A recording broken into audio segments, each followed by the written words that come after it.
Salut à tous, moi c'est Zona, Yann, votre spécialiste en génie civil. Alors, nous nous trouvons là à Bonamou Sadi au niveau du Carrefour Maçon. Nous avons donc décidé de rencontrer d'autres ingénieurs afin qu'ils nous parlent de leur expertise, afin de mieux vous sensibiliser.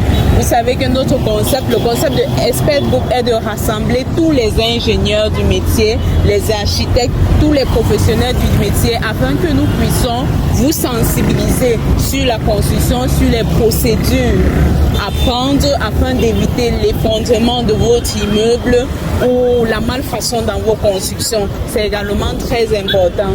Alors venez avec nous et nous allons faire le tour de 2 bâtiments où vous allez avoir des conseils et l'expertise d'autres professionnels. Suivez-moi. Merci.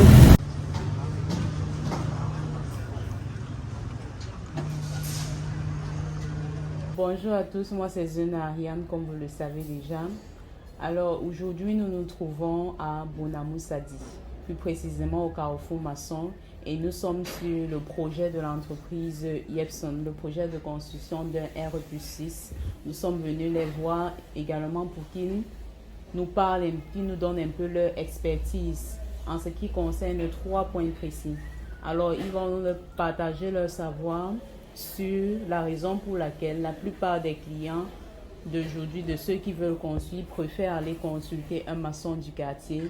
Et également, ils vont nous dire ce qui caractérise la durabilité d'un ouvrage et ils vont vous dire pourquoi est-ce qu'il est important pour vous les clients de faire savoir votre besoin aux professionnels. Merci. Alors là, je vais passer la parole à Monsieur Victor qui va se présenter et il va nous donner son avis. Après, c'est Madame Emmalu qui va suivre. Merci. Bien, moi c'est Victor Mbonnier, ingénieur en génie civil. La première question c'est pourquoi est-ce que plus de la moitié de ceux qui veulent construire préfèrent toujours aller vers le maçon du quartier pour donner leur projet et ne partent pas vers le professionnel? Bien, comme on a l'habitude de constater, généralement, ça se fait ces remarques se font sur 2 plans. Déjà, la mentalité. Le second plan, c'est les moyens financiers. Quand je parle de la mentalité, ça veut dire quoi? La culture qu'on a grandi avec. On a l'habitude de dire que bon, mon frère connaît monter les carpins, et pourquoi aller chercher un expert ou bien quelqu'un, un étranger, pour venir faire le travail alors qu'il peut le faire. Déjà, ça c'est la mentalité. Deuxièmement, c'est les finances. Les finances, lorsqu'un client a par exemple 10 millions et qui veut réaliser un projet, par exemple, un projet de type, par exemple, d'un immeuble par exemple de type R+2, il n'essaie pas d'aller par exemple rencontrer des experts, qu'on l'explique ou qu'on l'oriente à savoir si son peut-être 10 millions qu'il a prévu peut réaliser son ouvrage en question. Bon, du coup, en ce moment, il se dit, bon, comme j'ai mes 10 millions, ça peut faire l'affaire. Surtout qu'après, d'après quelques petits renseignements que j'ai eu à faire, 10 millions sont largement suffisants pour réaliser le projet. C'est d'où on se lance dans l'affaire où on peut prendre un maçon qui peut facilement en fait, commettre des bêtises au long de la réalisation de l'ouvrage. Parce que le client nous dit j'ai 10 millions. Il dit que bon, on peut jongler comme ça là et puis à la fin on se retrouve avec le même résultat. Bon, j'ai eu à faire ça quelque part, cela depuis, ça n'a pas de problème. Mais sauf que par moment ces ouvrages ont même des problèmes, mais qu'on ne s'en rend pas compte. C'est quand ça s'effondre qu'on se rend compte qu'en réalité ça avait des problèmes depuis lors de la réalisation. Donc on voit un peu c'est autant de choses. Et je pense que pour pallier à ces problèmes-là, il faut d'abord essayer de sensibiliser les clients à éradiquer cette mentalité-là. C'est-à-dire qu'ils devront savoir que lorsqu'ils envisagent de réaliser un projet, qu'ils doivent au préalable se rendre dans un cabinet d'études et leur faire une proposition. Est-ce que 10 millions que j'ai, est-ce que ça peut me réaliser un projet de telle envergure? Oui. Vous voyez un peu? Oui. Les experts vont lui dire non. Si c'est peut-être R+2 que vous avez prévu, Oui. voilà. Au lieu de R+1, au lieu de R+2 par exemple, vous allez passer plutôt à R+2. Et exactement les conseils qui sont également préconisés à la base. Parce qu'on va lui dire comment est-ce qu'il faut faire le projet. Parce que généralement, le maçon de quartier ne connaît pas ça. Il ne connaît pas que lorsqu'il y a un projet, il y a certaines études au préalable qu'il faut faire. Parce que l'expert va l'expliquer. Il va l'expliquer, tu vois, tes 10 millions pour bien le faire. Ou celui qui t'a dit que tes 10 millions pour faire le travail, ça c'est parce qu'il n'a pas pris telle chose en compte. Ouais, un peu. On a des études au préalable qui vont te prendre comme ça, là. On va prendre comme ça, ainsi de suite. Ouais, un peu.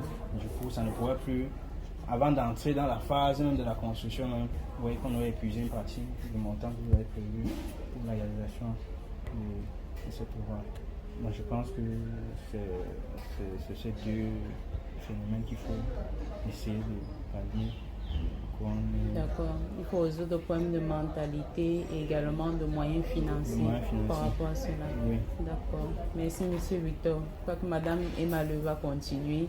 Elle va nous parler de ce qui caractérise la durabilité d'un ouvrage et elle va également nous donner son avis par rapport à ce problème que nous rencontrons. Je suis Donjeline Emmanuel, ingénieure en génie civil également. Donc, avant de répondre à la question, à savoir qu'est-ce qui stabilise la durabilité d'un bâtiment, c'est ça. Je vais d'abord ajouter un petit truc sur ce que mon collègue a dit tout à l'heure. Concernant pourquoi est-ce que les maîtres d'ouvrage, lorsqu'ils le construisent, se dirigent toujours vers le maçon. Je vais insister sur le problème de moralité ou alors de mentalité. Je vais juste rajouter que la mentalité ici, ça ne concerne pas simplement celui qui veut construire. Ça concerne aussi la personne vers qui on se dirige. Le maçon là, il doit être capable de dire mon tonton, ma tata, c'est vrai, je sais construire, je sais monter les murs. Mais avant d'apprendre à construire, quand je suis arrivé au chantier, il y avait un ingénieur, il y avait un chef chantier, il y avait. Lui-même, il doit être capable de dire non, l'autre là, c'est pas mon travail. Je peux juste monter les murs, mais avant de monter les murs, il faut d'abord faire comme ça, comme ça. Donc c'est ce que je voulais rajouter sur ce qu'il a dit. Maintenant, ce qui stabilise, ce qui garantit la stabilité d'un bâtiment, je pense que principalement, il y a ce qu'on appelle le respect des procédés de construction. Parce qu'une fois que ces procédés-là sont respectés, il faut même d'abord les connaître. Parce que ce n'est pas tout le monde qui les connaît. Donc si on connaît déjà, il faut ensuite les respecter. Donc savoir que avant de commencer mon projet, je dois commencer par des études géotechniques. Ensuite, les études de complémentarité, les calculs de structure et tout ce qui va avec. Et maintenant, me rassurer du respect de ces études géotechniques qu'on a fait. Donc, si on m'a dit que mon sol a telle contrainte, pour cela il faut ci ou ça, je dois respecter cela. Je ne dois pas essayer de jongler, dire que non, ça c'est le calcul, même si je fais comme ça par expérience, ça va donner au bien. Donc tous ces trucs-là doivent être respectés. Maintenant, lorsqu'on a fait des études géotechniques et des études de complémentarité, et qu'on s'assure du respect de cela, je pense qu'on doit juste respecter à présent la procédure de mise en œuvre d'un ouvrage.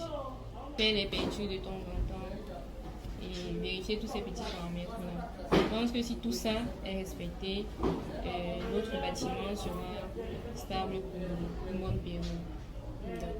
D'accord. Merci beaucoup, Madame Emmanuel. Et qu'est-ce que vous pouvez dire par rapport au fait que le client doit faire connaître son besoin au professionnel? Oui, bien évidemment. Cette étape-là même, c'est une étape très importante. Parce que dès lors qu'il fait connaître son besoin, ça rend les choses plus faciles. Il doit dire, j'ai besoin de, je sais pas, peut-être un R+2, je dis n'importe quoi. J'ai besoin d'un R+2, j'ai tel budget. Lorsqu'il se dirige vers une entreprise, l'entreprise pourra lui dire, bon, avec ton budget, si c'est possible, on va lui dire, voilà, c'est possible. Si c'est pas possible, on va lui dire, avec ton budget, vous ne pouvez pas avoir tel ouvrage, mais à la place, vous pouvez avoir tel ou tel autre ouvrage. Et là, ça facilite les choses. C'est tout. Et si c'est pas possible, vous aussi être capable d'être ferme dans ces décisions et dire, votre budget là ne peut pas faire ce que vous me demandez et vous restez sur votre décision. Ça ne sert à rien de vouloir dire bon, on va jongler comme ça et après ouvrir les dégâts inutiles. Donc il faut être ferme et très pragmatique dans sa décision. Si ça peut, si ça ne peut pas, ça ne peut pas. Si le maître devant n'est pas d'accord, on laisse. Et ça vous décharge d'une certaine responsabilité. Okay. Merci beaucoup Madame Emale et Monsieur Victor. Merci beaucoup à l'entreprise Yepson d'avoir accepté de nous accorder cet entretien ensemble afin qu'ils puissent vous sensibiliser, vous qui nous écoutez, sur la construction, sur la nécessité de rencontrer un professionnel, de faire connaître votre budget avant de commencer votre construction et les risques qui incombent. Merci beaucoup. N'oubliez pas de nous contacter en cas de besoin. Si vous voulez parler plus précisément aux ingénieurs que vous voyez sur nos plateformes, vous pouvez nous contacter et on va vous rediriger vers eux. Vous pouvez également nous faire savoir vos préoccupations et vos questions en description dans les commentaires. Merci beaucoup. À bientôt.